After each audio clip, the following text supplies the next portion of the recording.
Olá, muito boa tarde. Hoje é segunda-feira, dia 20 de novembro, que é o Dia da Consciência Negra, aniversário de Zumbi e aniversário também de uma das nossas convidadas, a Flávia Pinto. Parabéns, Flávia, é um prazer enorme tê-la aqui.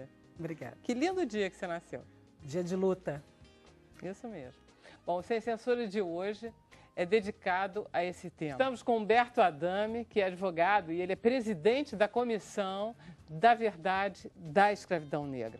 E ele atua na identificação das terras dos quilombolas em todo o Brasil. Aqui no Rio? A comissão é nacional, né? Ela está ligada ao Conselho Federal do OAB e ela atua em toda, na verdade, em toda a área da questão racial, da consciência negra, demarcação de terras de quilombos e na luta que se trava no Supremo Tribunal Federal pelo Decreto 4887. Maravilha. Vamos conversar sobre o Decreto 4887. 4887. Vamos lá conversar sobre a nossa atual situação dos quilombolas em todo o Brasil. Como vamos? Há em curso no Supremo Tribunal Federal uma ação de declaração de inconstitucionalidade, que é a ADI 3239, onde um determinado partido político pretende a declaração de inconstitucionalidade do Decreto 4887. O decreto Esse decreto ele prevê, estabelece a forma de demarcação das terras quilombolas. Isso já vem acontecendo há algum tempo. Vários ministros já votaram, o julgamento está suspenso e agora vamos caminhando. Já votaram 5 ministros, 6 ministros. E agora encaminhamos para o final da Corte do Supremo, que são 11. O último ministro pediu vista, estamos vendo se até o final do ano vai ser julgada, mas aí só é julgada a constitucionalidade do Decreto 4887. Eu tenho dito, e lá eu funciono como amigo da Corte, que é o amicus curiae, que é uma forma de você intervir no processo do controle de constitucionalidade do Supremo sem ser autor ou réu. Você só vai lá uma e espécie dá... de consultor.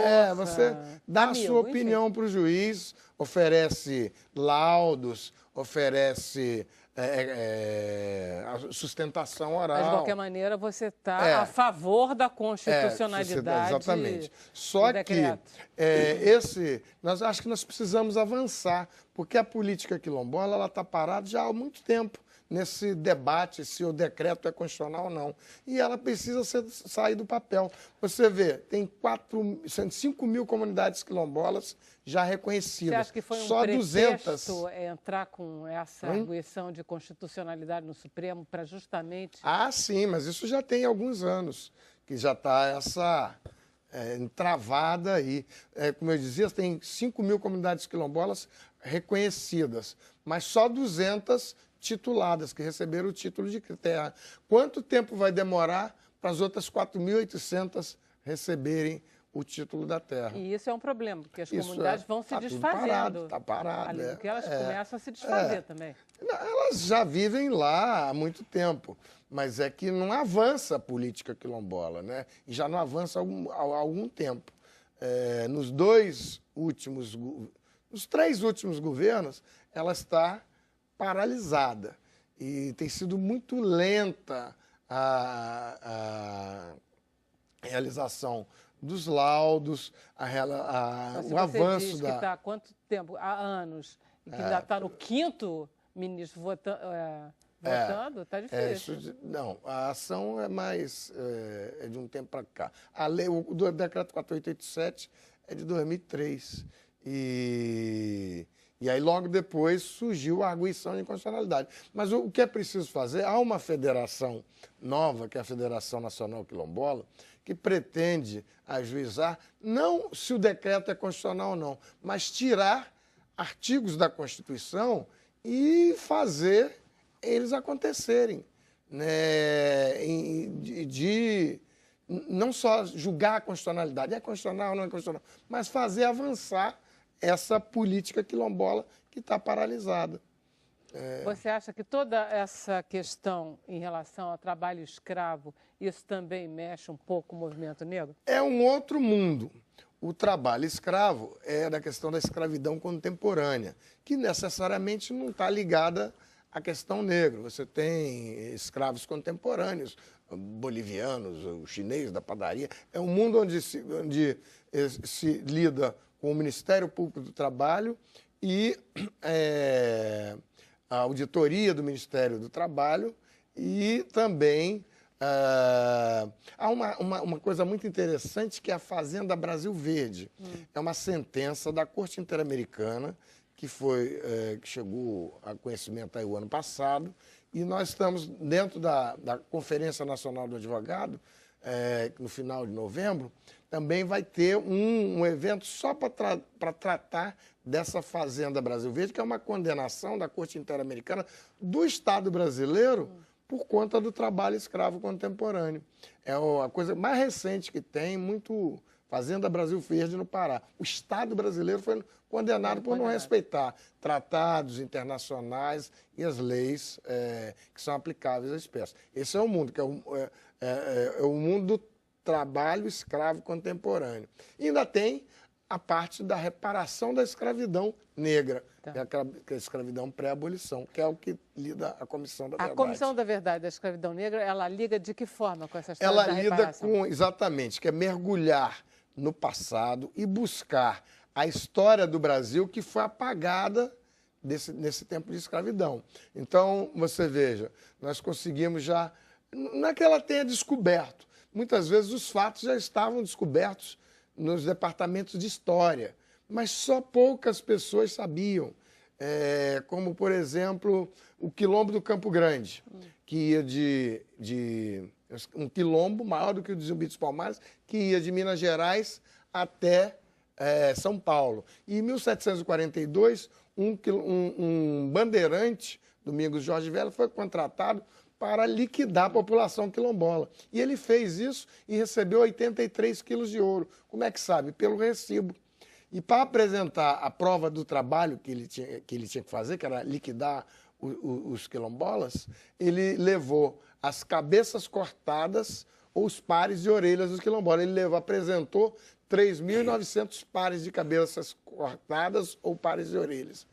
Pares de orelhas ou cabeças cortadas. Como é que sabe isso? Porque tinha um recibo do dinheiro que pagaram ao bandeirante. E você vê, onde é que está isso na história do Brasil? Em lugar nenhum.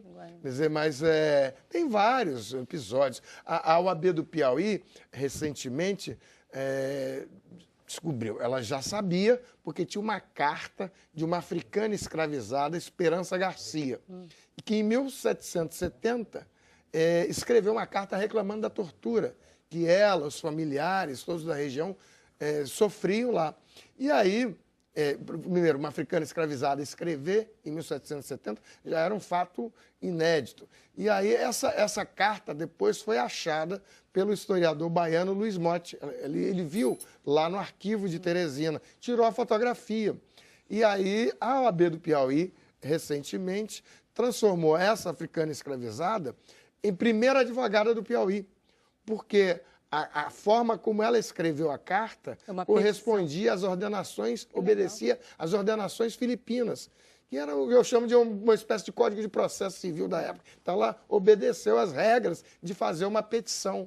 Então, a OAB do Piauí considerou a primeira advogada antes de todos, porque foi em 1770. Eu fui em Teresina no dia da festa do Conselho Federal, do Conselho Seccional lá da OAB do Piauí, e ela morava em Oeiras. Para ir de Teresina até Oeiras, são 4 horas de carro hoje. Imagina em 1770. Que coisa. E essa história chega... Essas histórias são 5.543 municípios. Se cada município tiver uma história escondida dessa... E tem, né? E tem milhões de histórias de afro-brasileiros fantásticos. Você tem um mundo que o Brasil desconhece. Isso é a história do Brasil. E Você sabe que teve um português que esteve aqui uma vez e disse assim, essa história, a descoberta do Brasil que vocês contam na escola, isso, na verdade, não é a história do Brasil. Isso é a história de Portugal. a história do Brasil vocês ainda não contaram. Né? Porque a história do Brasil não começa em E ela foi muito apagada, começa, né? Ela foi escondida. E os protagonistas são outros. E especialmente a história dos negros escravizados. Ela tem sofrido um apagamento que é o motivo que o Brasil está nesse entrave que ele não vai para frente nem para trás há séculos. Porque essa reparação histórica da dívida da escravidão, ela tem que ser jogada na mesa, tem que se falar. É um país Você onde acha que, por exemplo, as cotas, que foi uma coisa polêmica, por incrível que pareça, isso é um assunto resolvido hoje em dia? Não, as cotas é um pedacinho do pagamento da dívida histórica. Pois é. Mas é muito pequenininho. Muito pequenininho, assim mesmo gerou tanta polêmica. Tem uma questão importante quando se fala de cotas que todo mundo critica. Mas após a abolição, nós tivemos 30 anos de acesso negado à escola. Então, negado por quê? Porque não tínhamos o documento. Claro que não tínhamos o documento, porque foi queimado tudo, aquele processo que uns criticam Rui Barbosa, mas não foi somente Rui Barbosa. Então, isso cria um déficit geracional que certamente nos alcança. Pais e mães, todos eles com dificuldade de inserção no mercado de trabalho, com formação profissional. Então, isso é preciso ser dito, que é uma parte da história também que não é contada, que não estão nos livros escolares. E até hoje, a discussão das cotas, primeiro foram as cotas para negros na educação.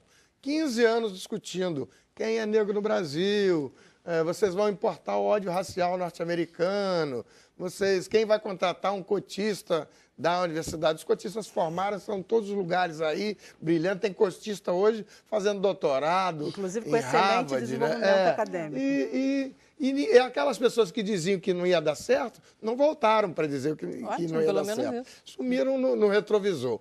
E aí, com a lei 12.990, você tem cotas no emprego público federal. Começou tudo de novo a discussão nos tribunais, os juízes começaram a julgar essas cotas do emprego público federal inconstitucional. A OAB, o Conselho Federal da OAB, foi ao Supremo Tribunal Federal e fez não uma ação direta de inconstitucionalidade, mas ao contrário, uma ação direta de constitucionalidade, para dizer que é a ADC 41, para dizer, olha, as cotas do emprego público federal são constitucionais. Então, inverteu o processo. E é isso que foi muito legal, porque enquanto você, no processo de declaração da inconstitucionalidade, tinha um monte de juízes de primeira instância declarando inconstitucionais, como o Conselho Federal correu e julgou em menos de 2 anos, o ministro Barroso foi o relator, e o Supremo Tribunal Federal declarou a constitucionalidade, nenhum juiz mais pode julgar a cota do emprego público inconstitucional. Flávia, ela lida muito com o problema de intolerância religiosa. Em relação à questão das drogas, é um pouquinho mais complicado. Sim. Né?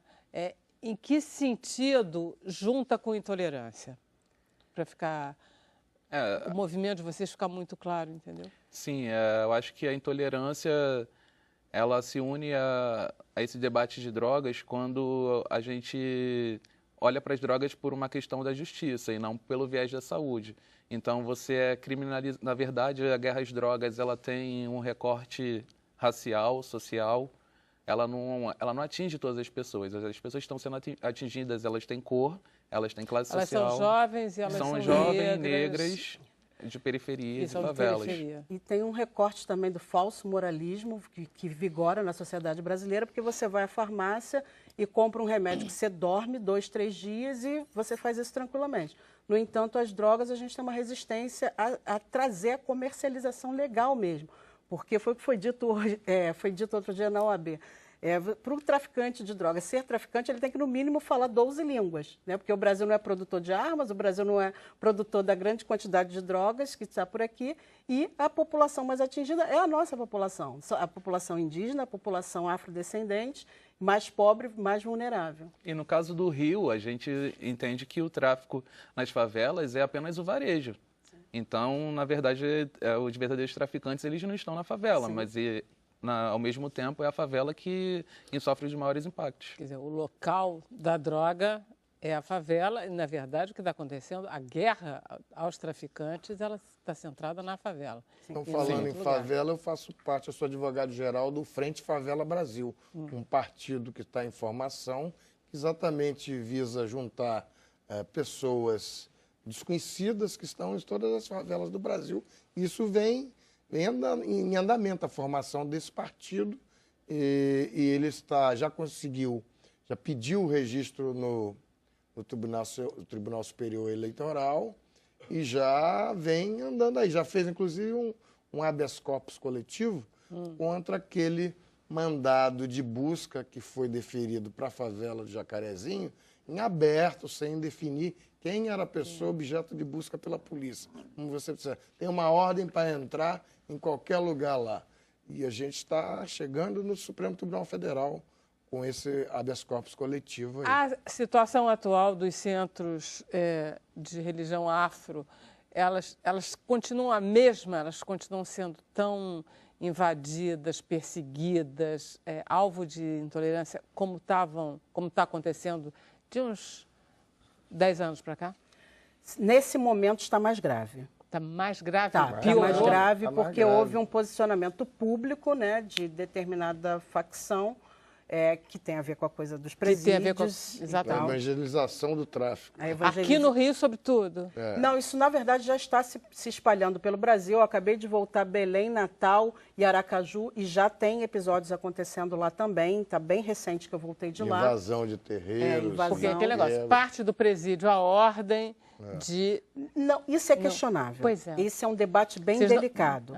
Eu acho que a gente tem que qualificar os pastores que estão lá, que fazem um trabalho divino, mas a gente precisa também investigar aqueles que estão com outros tipos de discurso que, na verdade, comprometem o revolucionário Mestre Jesus.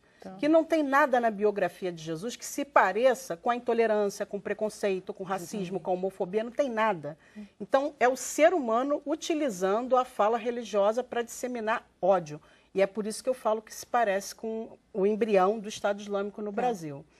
Agora, a intolerância religiosa é o crime mais antigo da história da humanidade, né? A maioria dos casos de guerra tiveram motivações religiosas. Frequentemente a guerra tem motivação, quer dizer, tem um pretexto religioso. Pretexto religioso.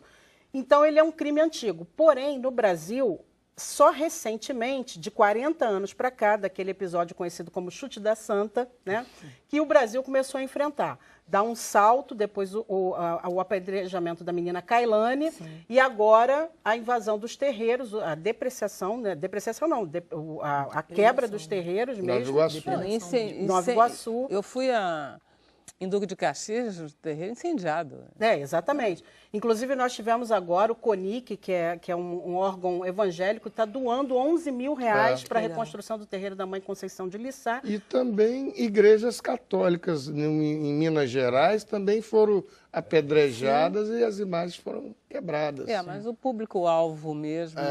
intolerância. Sobretudo que você tem episódios na cidade, ou seja, de pessoas vestidas de branco com turbante sendo agredidas em ônibus, crianças com vergonha de sair na rua. Eu sou da favela da Amaré, moro na comunidade do Parque União. Lá é visível, eu lembro, quando criança tinha religiões de matrizes africanas e se você for lá hoje, você não tem. A predominância é só cristã. Mas isso tem uma questão histórica que tem a ver com tudo que o Adame falou, dessa verdadeira história do Brasil que não é contada.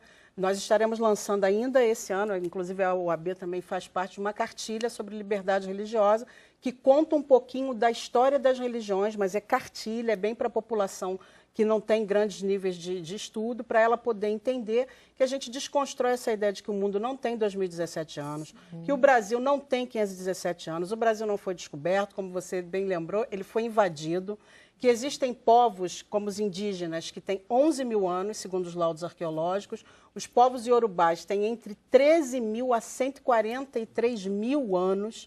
Então, nós temos uma outra temporalidade, só que a dominação eurocristã trouxe para o Brasil um grande atraso. Então, como é que pode um país que perpetuou durante maior tempo a escravização, 400 anos, se você comparar com o Holocausto Judeu, durou de 1939 a 45. Aqui durou quase 400 anos e a gente mal fala disso. Nós temos só 129 anos de não escravização oficial. Então, você só vai corrigir essa diferença do preconceito quando você começar a contar essa história. E essa história precisa ser dita, porque os livros escolares ainda colocam Portugal como descobridor e os índios como um povo perdido que estava aqui fazendo não sei o quê. Então, você faz uma ruptura étnica de valores culturais. Os povos africanos, matematicamente, foram os povos trazidos em maior número para cá, ao longo de todo o processo de escravização. E como o Brasil não se percebe ainda como uma identidade negra? O que eu estou mais preocupada, deixa eu só perguntar, porque eu queria pôr a Kézia, porque daqui a pouco a gente tem que acabar, depois eu ponho. Pode falar, Dani. Eu queria dizer que nesse ano mesmo nós tivemos aí o Cais do Valongo, aqui no Rio de Janeiro, que teve a sua candidatura aceita pela Unesco como patrimônio da humanidade da Unesco. E o Cais do Valongo foi o local por onde mais africanos escravizados ingressaram em todas as Américas. E foi descoberto na obra do Porto Maravilha, quando tiraram as pedras lá e descobriram as pedras que estavam lá no cais. Então, lugar maravilhoso. E é um lugar de memória importante. E foi escolhido como lugar de sofrimento. Isso é que é mais interessante. A ONU está na década da população afrodescendente. A ONU, esses locais de patrimônio da humanidade, ela tem 1000 e poucos. Mas só 20 e poucos, 21, se eu não me engano, que são o da gradação que teve aqui no Cais do Valongo, que são como os campos de concentração de Auschwitz. Que são ligados ao sofrimento humano. Obrigada, André, foi um prazer enorme. Flávia, foi uma honra. Obrigada. A Dani, muito obrigada. Kézia, querida. Obrigada, adorei. André, obrigada. Muito obrigada a vocês que nos acompanharam de casa.